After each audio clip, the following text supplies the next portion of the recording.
Οι εξελίξεις στα επόμενα επεισόδια της σειράς θα είναι ανατρεπτικές αφού η Ξένια έχει καταστρώσει ένα μοχθηρό σχέδιο. Ο Δημοσθένης τυφλωμένος από τη ζήλια και για να εκδικηθεί την ασπασία προχώρησε σε μια ενέργεια που όπως θα δούμε εγκλωβίστηκε μέσα σε αυτή και στην πορεία το μετάνιωσε πικρά.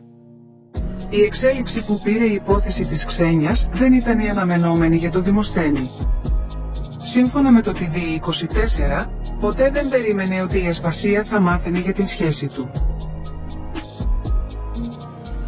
Η αντίδραση της ασπασίας έπεσε σαν κεραυνός στο Δημοσθένη, ο οποίος, αν και με πληγωμένο εγωισμό, δεν έπαψε στιγμή να την αγαπάει.